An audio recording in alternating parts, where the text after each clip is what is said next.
조식메이트 주소장입니다. 이번 영상 종목은 데브시스터즈가 되겠습니다.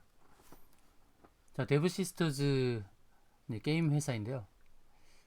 이 회사가 6년 동안 적자였다가 게임 하나 제대로 만들어서 흑자로 전환했습니다. 원래 이제 쿠키런 시리즈로 유명한 회사인데 이번에 내놓은 쿠키런 킹덤이 어떻게 보면 대박이 났죠. 국내에서 사용자가 늘어날 뿐만 아니라 해외에서도 지금 인기를 끌고 있습니다. 매출도 급격하게 상승하고 있고 영업이익도 증대를 하고 있죠. 그래서 주가가 20만원 근처까지 온 겁니다. 작년도 11월 때까지만 해도 9천원 정도에 머물던 주가가 20만원 근처까지 왔으니까 20배 이상 상승을 한 것이죠. 막연하게 주가가 오를 것이다 기대하기보다는 적정 시총이 얼마가 될 것인지, 그리고 앞으로의 흥행이 어떻게 될 것인지 상황을 보면서 대응을 하는 것이 좋겠다는 말씀드립니다. 차트의 흐름을 보시면 199,500원까지 오르고 한번 조금 빠졌다가 다시 재차 상승하고 그리고 다시 또 급락이 나오는 이런 패턴이죠. 고점에서부터 한번 하락하고 반등 주고 다시 하락하는 이런 패턴이죠. ABC의 흐름으로 지금 나오고 있는 거죠. 이런 패턴에 대해서는 제가 자주 안내 드렸던 바가 있습니다. SK바이오사이언스에 대해서도 제가 안내를 드렸었죠. 주가가 반등이 나왔을 때 반등의 위치에서 제가 이런 그림을 그려드렸었죠. 이런 그림을 그려드리고 이제 하락이 나왔습니다. 그러니까 추가적인 상승을 기대한다 하더라도 차트를 그려가는 그림이 있다는 것입니다. 바이오니아도 볼까요? 바이오니아 주가의 차트도 비슷하죠. 하락했다가 반등 주고 다시 급락하는 흐름. 데브시스터즈도 비슷한 흐름으로 가고 있습니다. 데브시스터 차트가 비슷하죠. 전 고점을 넘지 않고 전 고점 근처까지 왔다가 전 고점 근처에서 다시 하락하는 그런 패턴. 그러니까 지금 조금 전에 보여드렸던 SK바이오사이언스라든지 SK바이오사이언스 그리고 바이오니아 그리고 데브시스터즈 다 비슷한 차트의 유형을 보여주고 있다는 것입니다. 이런 차트는 전 저점을 깨는 것이 좋아요. 전 저점 깨서 하락 차트를 완성하는 모양이 중요합니다. 데브시스는 3파의 상승파를 만들 때에 조정이 별로 없었기 때문에 이것은 이제 하락 이후에 하락파를 만든 이후에 다시 상승으로 전환될 것이다 보면서 대응하는 게 좋습니다. 하락을 할 때 어디까지 하락할 것이냐, 이제 그게 관건이죠. 어떤 식으로 하락할 것이냐. 물론 바이오니아나 SK바이오사이언스처럼 바이오 종목을 그대로 대입하기는 무리가 있을 수도 있습니다. SK바이오사이언스는 21선을 깨고 61선도 깨고 이렇게 이제 60과 120선 사이에 이제 놓여 있는 상황이고, 바이오니아 역시도 61선을 깨고 이제 반등을 모색하려는 그런 상황입니다.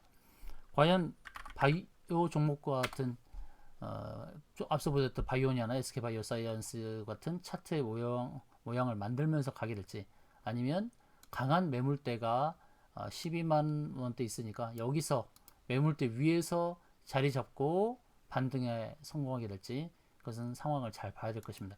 중요한 건 이제 이 61선이 우상향하고 있다는 겁니다. 61선이 우상향하고 있기 때문에 현재 보이는 61선까지 바로 직행해서 하락하기보다는 61선이 올라오기를 기다릴 가능성이 있죠. 그래서 61선과 조우를 하든지 아니면 61선 근처에서 하락을 마무리하고 반등에 성공할 가능성이 있다고 봐야 됩니다.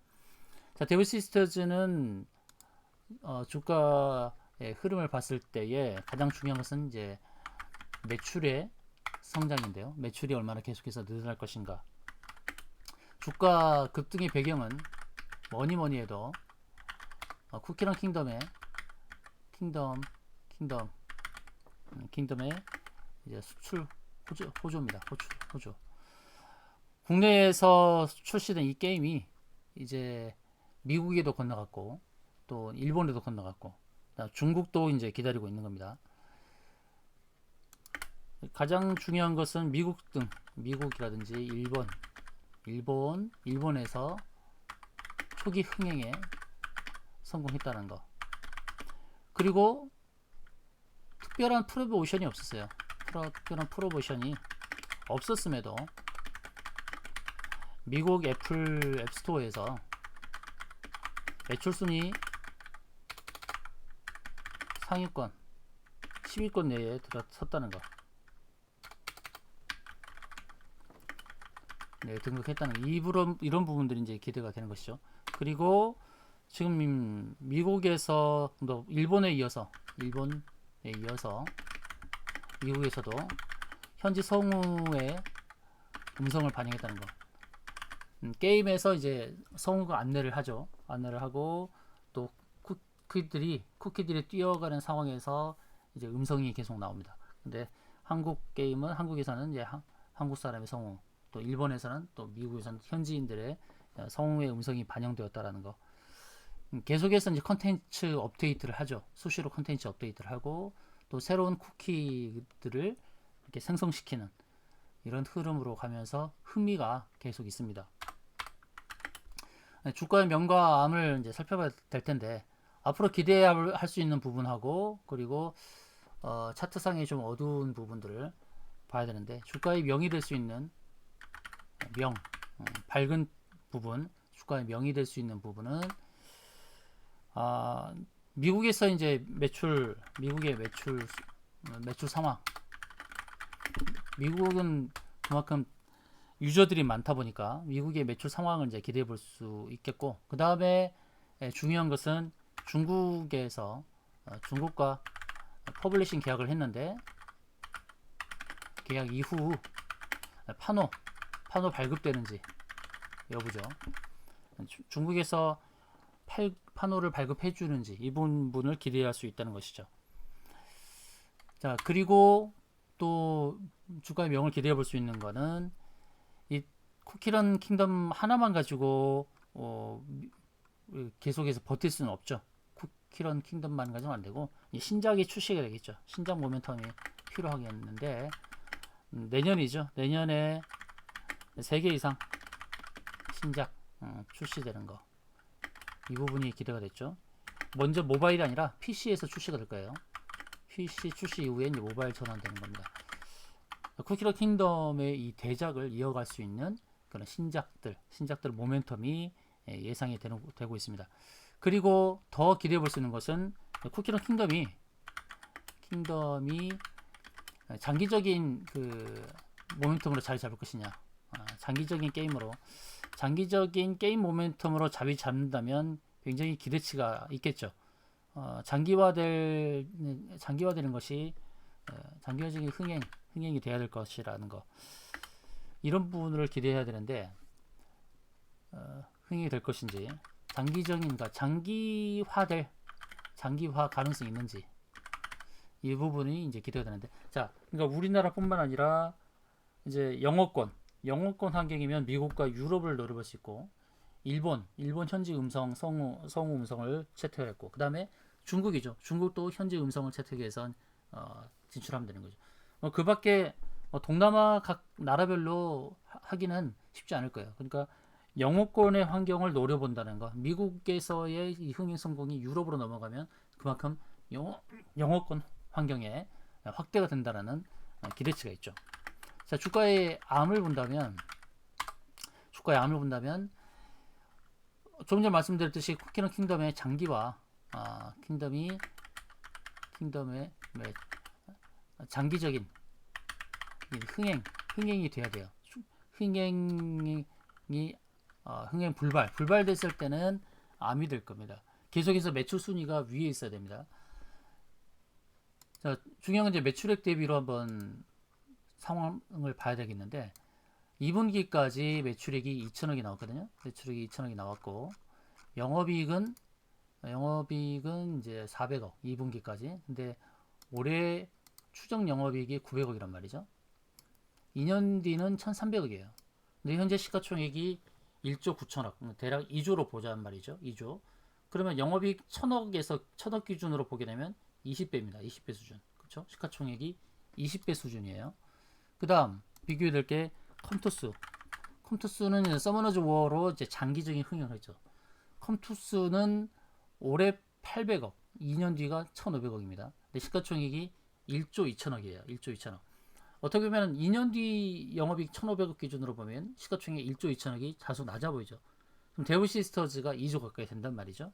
근데 영업이익이 2년 뒤에 1,300억을 기준으로 했단 말이에요. 그 다음에 크래프톤을 볼까요? 자, 크래프톤은 영업이익이 올해는 이제 8,900억, 2년 뒤가 1조 6천억 원. 그러니까 1조 6천억, 1조 5천억 기준으로 봤을 때 현재 시가총액이 23조입니다. 23조. 그럼 23조는 올해 영업이익 뭐 9천억, 한 1조 정도로 봤을 때 20배 수준이에요. 2년 뒤에 1조 7천억 정도로 본다 그러면 대략 15조, 15배 수준이죠. 15배 수준. 그래서 2년 뒤 기준으로 봤을 때 한 15로 정도의 적정을 보는 것이 아닌가. NC소프트도 볼까요? 자, NC소프트의 경우는 영업이익이 1조 1천억이 됩니다. 2년 뒤가 1조 1천억. 현재 시가총액이 12조예요. 12조. 2년 뒤 영업이 1조 1천억 기준으로 시가총액이 12조니까 12배 정도, 11배, 12배 수준이에요.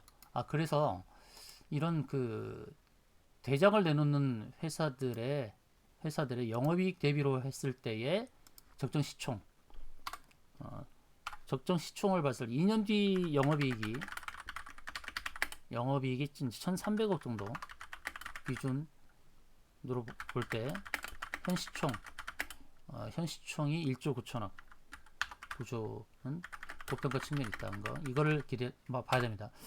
조금 전에 말씀드렸던 이제 크래프톤이라든지, 그다음에 NC소프트라든지, 컴투스 등 대작을 내놓은 대작 게임 회사들의 2년 뒤 영업이익을 감안한 현 시총은 대략 12배에서 15배 수준이라는 얘기죠. 15배 수준. 바로 이런 부분을 우리가 고민을 해야 됩니다. 그러니까 영업이익이 1,300억 기준인데 적어도 영업이익이 2천억 정도를 가야 추가적인 상승을 기대해 볼 수 있다는 것이죠. 그러니까 다른 게임들의 현재의 주소를 보고 크래프톤, NC소프트 또는 컴투스 등 대작 게임 회사들의 2년 뒤 영업이익을 감안한 그 현 시총과 비교해 봤을 때는 고평가 또는 이제 적정 측면이죠. 또는 적정 수준으로 봐야 돼요. 추가적인 상승이 나오려고 한다면은 이제 데브시스터즈가 미국에서의 지속적인 흥행이 이어가야 되는 거죠. 반짝 상승했다가 그냥 무너지는 그런 흐름이 나오면 안 됩니다. 자, 기술적 분석, 제가 보여드렸던 것들은 이제 바이온이라든지 SK바이오사이언스 차트들을 보여드렸죠. 이 차트들을 보고서 비교를 해봤을 때 좀 비슷한 측면이 있습니다. 그러니까 전고점을 넘지 않고 부근까지 상승했다가 하락했다가 하락으로 전환해서 상승했다 하락 전환. 이것은 이제 하락파동, 하락 4파동의 전개를 의미하잖아요. 하락 4파동의 전개는 늘 A, B, C로 전개되는 것을 제가 계속해서 말씀드렸어요. 그래서 데브시스터즈도 역시 지금 차트의 흐름은 A, B, C로 빠지는 흐름이죠. 그래서 전저점을 깨면서 차트의 완성이 나와야 되는 것이에요. 전저점을. 그런데 이 매물대가 있기 때문에 이 매물대 위에서 안착하는 게 필요하다는 것입니다. 아까도 말씀드렸듯이 60일선이 올라오고 있기 때문에 올라오는 60일선과 조우하면서 바로 그 자리에서 지지될 가능성이 있다라고 보는 겁니다. 현실적으로는 하락 가능성이 있죠. 현재로서는. 그러니까 현 시점에서는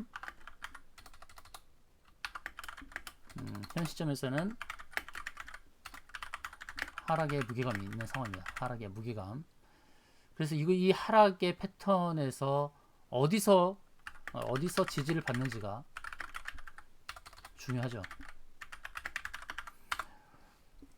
데브시스터즈의 목표가를 각 개별적으로 어떻게 설정을 하고 대응을 하는지는 저는 잘 모르겠으나, 그러나 주가의 흐름을 봤을 때는 전저점을 깰 가능성이 높으니 단기적으로 잘 대응을 해야 될 것입니다. 단기적으로. 참 대응이 쉽지 않아요. 오늘같이 12% 이상의 하락이 나오는 상황에서 고점에서 물리신 분들, 특히 고점에서 물리신 분들은 어떻게 해야 될지 당황을 할 수가 있어요. 주가의 차트의 흐름을 보면서 우리는 매수 포인트를 잘 잡아야 되죠. 적어도 우리가 매수를 한다 그러면 121선 부근에서 매수를 하든지, 물론 주가의 하락이 나타났지만 결국 회복을 하니까, 또는 120선을 돌파하는 그 자리에서 돌파를 확인하고 매수를 하든지 하는 이런 매수 포인트를 잡는 게 의미가 있었을 텐데, 고점에서 물린 분들은 매수 포인트를 적절하게 못 잡았다는 판단이 됩니다. 매수 포인트를 항상 눌림목에서 한다든지, 주가가 어느 저항대를 돌파하는 것이 확인됐을 때 그때 매수하는 것이 좋은데, 고점에서 매수하신 분들은 굉장히 대응하기가 어려울 겁니다. 이 윗부분에서 매수로 대응하신 분들은 좀 신중한 대응 전략이 필요하다고 봅니다. 지금은 고점에서 이제 무너지는 추세이기 때문에